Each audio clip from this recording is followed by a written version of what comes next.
trois petits merci préalables avant de parler. Parfois, Jean, quand tu m'as proposé de parler aujourd'hui, j'avoue que j'ai frétillé du bulbe, parce que autant j'adore les mots et fatalement j'aime les dictionnaires, j'aime beaucoup, je m'intéresse beaucoup à l'univers de la femme et particulièrement à l'univers lexical de la femme, et donc évidemment, j'étais très heureuse que tu me demandes ça. Un petit merci aussi à la documentation précieuse et nombreuse qu'on peut avoir avec un laboratoire qui m'est resté cher, celui de Latif Exinal de Nancy, où j'ai laissé un petit bout de mon cœur. Et puis enfin, un troisième merci à Camille Martinez, qui a travaillé beaucoup sur l'orthographe et qui, par son petit diplôme des récents changements orthographiques, permet parfois d'ajuster un petit peu la documentation dont on a besoin. Voilà, ça c'était, je tenais à dire ça. Je suis amoureuse des mots et je baigne dans l'alphabet, donc ma présentation se fera par ordre alphabétique. N'ayez pas peur, je ne ferai bien sûr pas tout l'alphabet, mais c'est une façon pour moi de présenter les choses. Je vous montre. Peut-être que je parle. Alors, mon titre c'est « Suivez la femme ». Au pire, c'est au mieux, c'est un peu sibyllin. Au pire, on pourrait penser qu'en ces temps, il y a beaucoup de mots en H comme humiliation et harcèlement sexuel. C'est peut-être malvenu, mais ne vous méprenez pas. Si j'ai appelé ma présentation « Suivez la femme », c'est simplement que je vais vous emmener en balade avec un solène. Je ne chanterai pas, encore que. Dans une promenade lexicale complètement arbitraire, au milieu des dictionnaires que j'affectionne et dans ceux dans lesquels j'ai voulu vous montrer quelques aspects, quelques mots, par exemple des mots perdus. Nous allons donc commencer avec le A. Et avant de parler dictionnaire à proprement parler, je voudrais symboliquement commencer par le mot amour. Pourquoi ? Parce que amour au masculin, c'est singulier au masculin, mais au pluriel, c'est féminin. En tout cas, c'est encore de temps en temps présenté comme ça dans les dictionnaires, de moins en moins. Et je me disais que commencer une présentation avec des amours, des délices et des orgues, ça pouvait peut-être présumer de quelque chose de positif. Alors, dans le 1 toujours, je voulais parler du suffixe as, A2SE, qui est donc un suffixe péjoratif pour beaucoup de choses, et il se trouve que bon nombre d'insultes proférées par les garçons et par les hommes à l'encontre des filles et des femmes, ce sont des insultes qui se terminent par as. Bon, je passerai rapidement sur le presque joli bécasse, qui ne se dit plus guère, pour citer connasse, chaudasse, bourdasse, grognasse, pétasse, poufiasse, radasse. Dans cette liste, il n'y a que connasse et grognasse qui sont retenus dans le Petit Larousse de 2018. Connasse au sens de femme stupide, senti comme très familier, et grognasse, vulgaire, péjoratif, femme laide et antipathique. Je parlerai plus particulièrement du Petit Larousse que des autres dictionnaires, parce qu'il se trouve que j'ai une affection particulière pour ce dictionnaire, étant donné que sa collection presque complète est dans le labo où je travaille, et que donc je le fréquente beaucoup, ce qui ne signifie pas évidemment que je ne regarde pas les autres dictionnaires et que je ne les aime pas non plus, mais ne vous étonnez pas que je parle plutôt du Petit Larousse. C'est mon quotidien. Alors, je vous parlais donc de cette liste d'insultes à l'égard des femmes,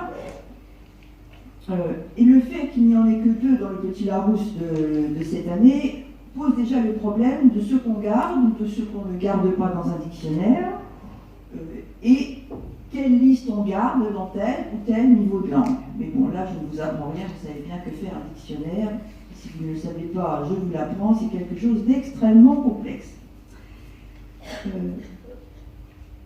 Hier, d'autres insultes existaient, aussi avec le suffixe as. Alors, je vous citerai. Alors, quelquefois, ces insultes et même la plupart du temps, on ne sait pas trop quel est le mot d'origine et pourquoi on a pris tel mot pour former un suffixe péjoratif. En 1894, dans le Vermètre, Vermètre est un lexicographe qui s'occupait beaucoup d'argot, on trouve les insultes suivantes: bibasse ou bien basse. C'est toujours à propos des femmes, les mots que je vous donne, bien entendu. Alors, qu'est-ce que c'est qu'une bibasse ou une bien basse? C'est une vieille femme, et pourquoi, d'après lui? Parce que, arrivé à un certain âge, la femme, c'est comme les vieux souliers, ça boit. Elle bibasse dans les bars. Autrement dit, quand on est vieille, on n'a plus qu'une chose, c'est picoler. Dans le sens de vieille femme, on trouve aussi chipotasse. On ne sait pas pourquoi, je ne sais pas s'il y a un rapport avec le chipoter. Et encore plus précis, le mot trépasse, un terme très précis qui signifie femme vieille, grosse et laide. C'est charmant. Quant à Tocasse, qu'on trouve lui dans le Larcher 1852, Larcher lui aussi, Lorédan Larcher travaillait beaucoup dans l'argot, entre autres. Il viendrait du mot toc, donc quelque chose de faux, en particulier un bijou, et une femme toc ou une femme tocasse, ce serait une femme laide, mais une femme laide dans un sens très particulier, c'est-à-dire une femme qui ne sait pas s'habiller, qui n'est pas élégante, une femme qui n'a pas de chic. On dirait aujourd'hui, sans doute, qui s'habille comme un sac. Bon, comme je ne peux pas énoncer que des choses extrêmement péjoratives sur ces listes d'insultes, je vais vous faire un pendant de listes de mots donnés comme gentils pour s'adresser aux femmes.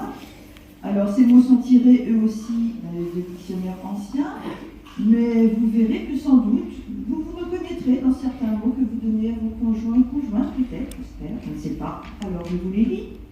Bibiche, bichette, chaton, chou, chouchou, choute, cocotte, lapin, lapinou, louloute, nine, ninette, ninon.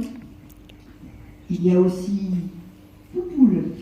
Et peut-être vous souvenez-vous, avez-vous entendu parler, ça doit vous revenir en tête, vous savez, cette chanson, le samedi soir, après le turbin, l'ouvrier parisien emmène sa femme au café-concert après son dessert. Et lui dit: viens poupoule, viens. Vous savez quelle chanson? On va m'en empêcher. Alors, il y a poupoule, mais il y a aussi poule.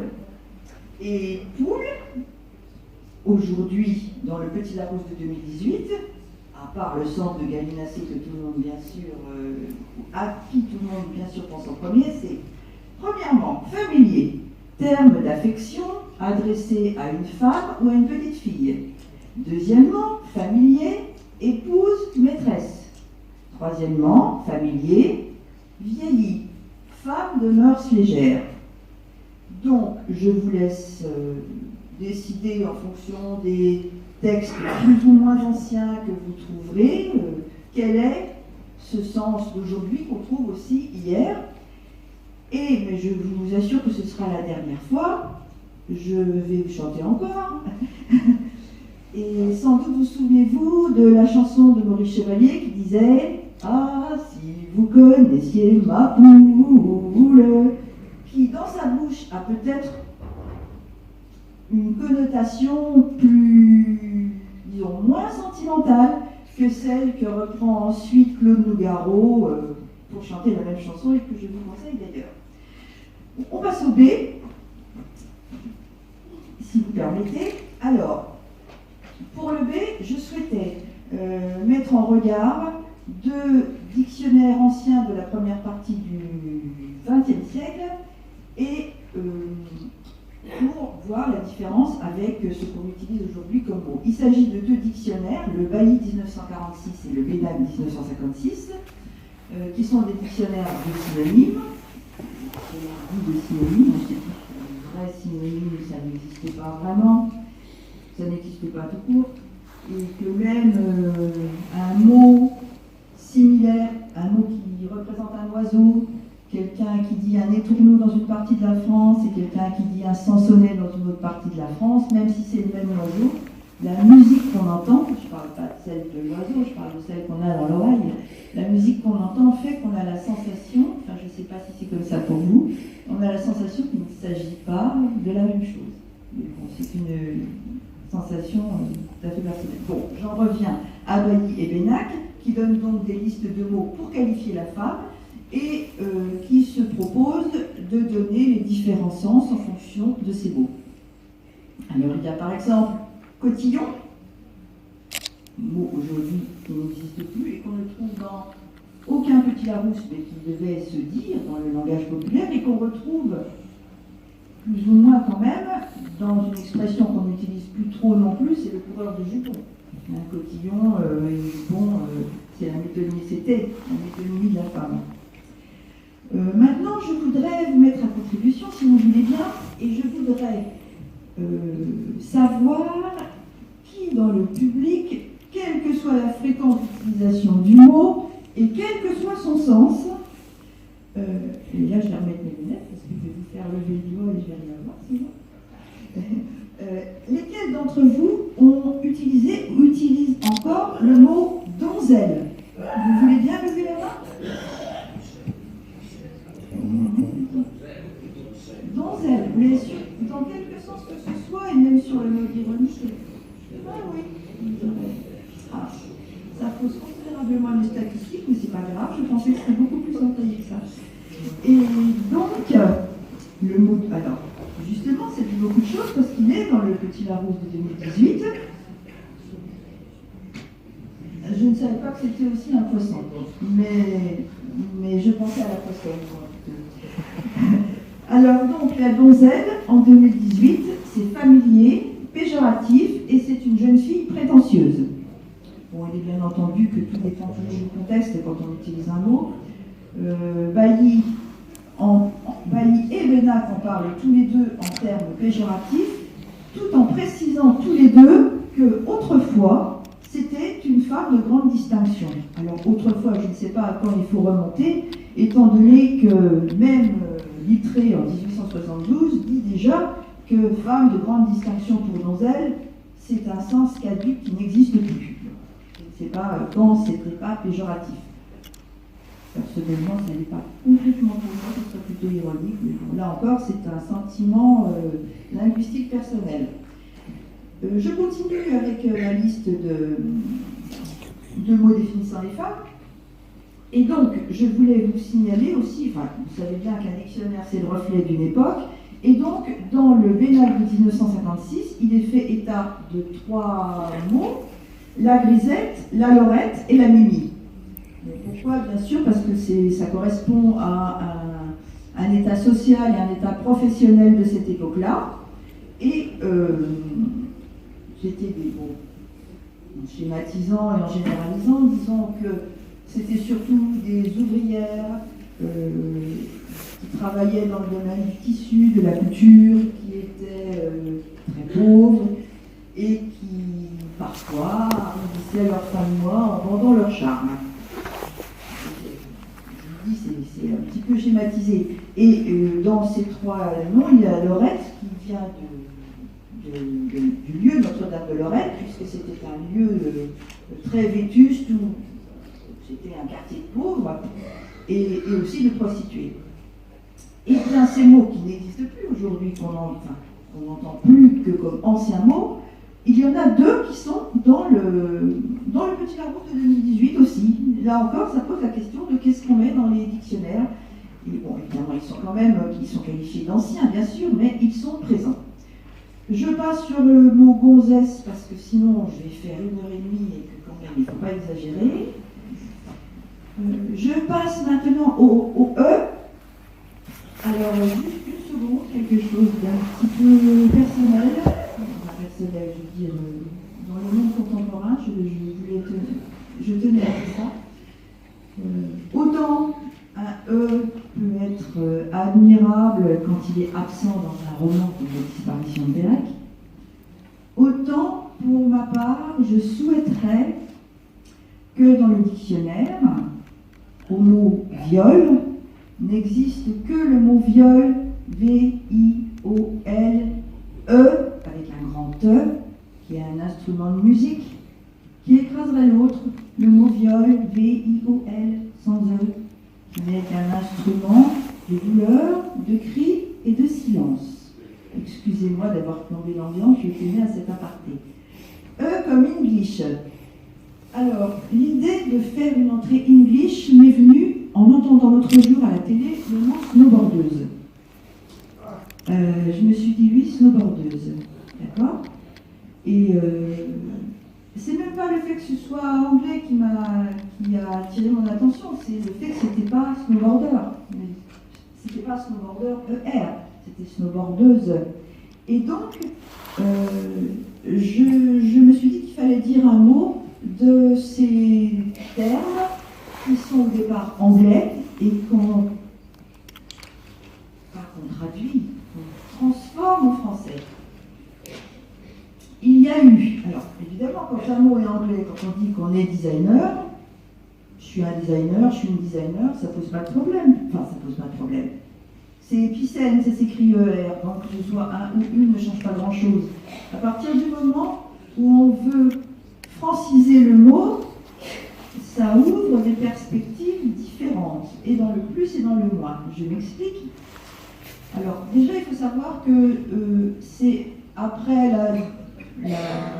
l'étape de féminisation des années 1999-2000 qu'il y a eu l'introduction dans le dictionnaire de propositions de mots anglais transformés en français avec un féminin. Par exemple, babysitter, ER, tranquille.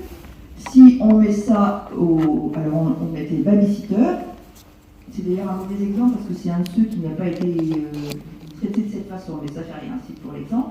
Babysitter ER ou babysitter EUR, virgule, euse. Et puis, au fur et à mesure, des premières années 2000 jusqu'à aujourd'hui, c'est le contraire qui s'est produit. On propose en premier le terme français, donc en l'occurrence babysitter, ER, babysitteuse ou babysitter. Ce qui signifie, ça n'oblige pas à l'utiliser évidemment, mais dans la mesure où morphologiquement c'est possible, il n'y a vraiment pas de raison de ne pas le mettre. C'est ainsi qu'ont été introduits par exemple en informatique, hacker, hackeuse, cracker, crackeuse, et puis des choses qui témoignent de la société d'aujourd'hui, dealer, dealeuse, manager, manageuse. Là où ça commence à poser des problèmes, c'est quand on mélange un petit peu l'anglais et le français. Par exemple, un designer, d'accord, en anglais, designer, mais en français, moi, ça me gêne de dire designer, designeuse, en prononçant le EI. Ça fait à mon sens moitié anglais, moitié français. Quand on transforme le loser anglais avec deux O en loser avec un seul O et que la prononciation est toujours dans le dictionnaire ou, donc on écrit loser, loseuse, et on doit dire loser, loseuse. Ça me gêne un peu. Je préférerais perdant, perdante. Vous allez me dire, ça n'a peut-être pas le même impact sur les gens. Et enfin, ce mot terrible alors, en anglais, ça devrait faire, si je ne me trompe pas, rewriter. Excusez-moi, je suis nul en anglais. Mais on nous propose comme prononciation, alors déjà, quand on le garde comme ça, on nous propose en prononciation rewriter. Bon, le rewriter, d'accord. Alors, un rewriter, une rewriteuse. C'est un petit peu. Bon, je pense qu'il faudrait franciser là carrément. Je ne sais pas, moi, réécriveur ou réécriveur, puisque les deux, il y a aussi pose problème. Je ne sais pas, réécrivant, enfin, je ne sais pas ce que vous en pensez, mais c'est pour vous dire que ce n'est pas toujours très heureux non plus de vouloir absolument transformer du féminin. Je voulais évoquer ça. Je suis toujours dans les temps, c'est bon, il faut que j'accélère un peu. 5 minutes, d'accord? Plus de ça, comme quoi, d'accord? Alors, bouge. Je ne pouvais pas échapper à lui, je ne pouvais pas ne pas faire de place, même minime, à cette femme mythique à qui Révolution a fait perdre la tête. Mais je donnerai une définition personnelle. Alors déjà, pour le mot bouge, nom commun, outil, creuse et travaille la matière pour, d'un sujet banal, créer une belle œuvre. Bouge, Olympe de nom propre. Creuse et travaille la matière grise pour, sur un sujet lambda, créer et œuvrer pour une prise de conscience.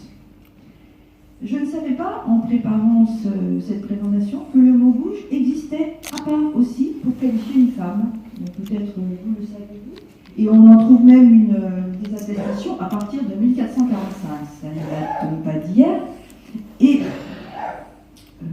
ça reste dans le dictionnaire, le Petit Larousse, toujours, jusqu'en 1958.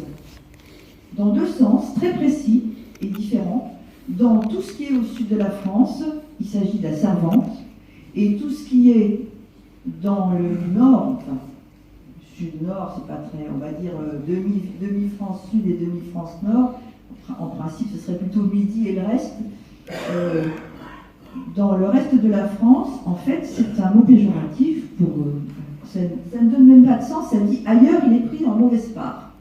1. Servante dans le midi, 2. Ailleurs il est pris en mauvaise part. On peut donc supposer que c'est une femme, disons, de mœurs légères, puisque, comme on disait tout à l'heure dans le dictionnaire, que bien souvent c'est ainsi qu'est représentée la femme.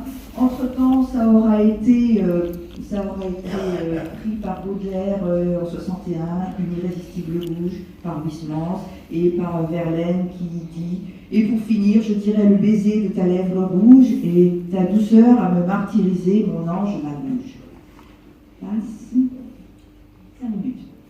Je ferai sauter carrément ça, je te promets. Alors, M. Ménagère, femme au foyer. À l'entrée femme-féminité, je suis tombée sur un dictionnaire de 1970, donc après le grand bouleversement de 1968, si important dans la société pour les femmes, pour les hommes aussi, pour tout le monde.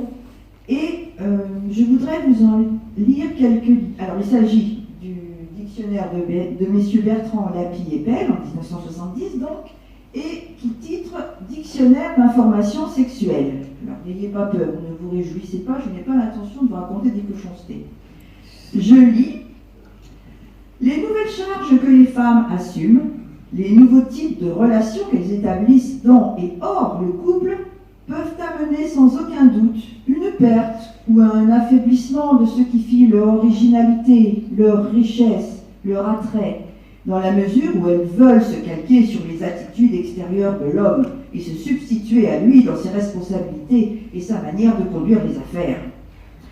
Bon nombre de métiers n'exigent pas cependant une renonciation au charme, à la douceur, à la disponibilité, à la compréhension, ni deviennent virilisées que celles qui, par caractère, par éducation, avaient déjà de nettes tendances à aller dans cette voie.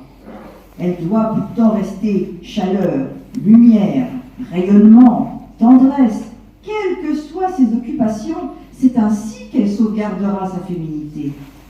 Et là, j'ai envie de vous montrer quelque chose.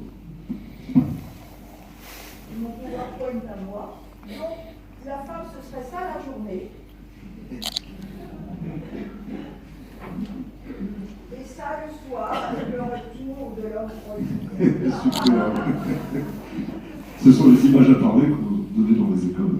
Mais j'ai vécu avec les images, avec ces images-là, la petite école communale, et ça m'a beaucoup marqué. Je crois que ça a beaucoup marqué aussi. On a la même dans nos bureaux respectifs. Bon, je termine. Hein. Je termine. J'arrive directement à la conclusion parce que je ne vais pas exagérer. Mais je voudrais quand même passer par le Z, parce que si j'ai commencé par A, ça serait quand même bien de passer par le Z. Et je voulais vous signaler deux entrées dans deux dictionnaires encyclopédiques, le Bouillet 1859 et le Privat-Faucillon 1870, qui ont une entrée femme marine. Alors, bien sûr, il ne s'agit pas de la marine qui est le féminin de marin, comme la matelote pourrait être le féminin de matelot. Je précise toujours cette matelote parce que au début on me ricanait à la face, mais je persiste et je signe. Il s'agit de tout simplement de femmes poissons et donc de sirènes. Voilà, c'était juste une petite évocation gratuite pour terminer sur les airs. Et si vous le permettez, juste en fin de présentation, je voudrais vous proposer ma définition actuelle, contemporaine, dans un dictionnaire qui me serait complètement personnel, en 4 points. Femme, 1. Chair à canon, qu'elle soit canon ou pas, quand elle se bat pour sa liberté. 2. Mère, parfois amère, dans des lieux peu amènes, où des enfants sont embrigadés. 3. Vieille, espoir délaissé, visage ridé, main tavelée, dans un mouroir abandonné. 4. Humaine, belle de force et d'avenir, le cœur et le cerveau ouverts à l'amour et à l'égalité. Merci.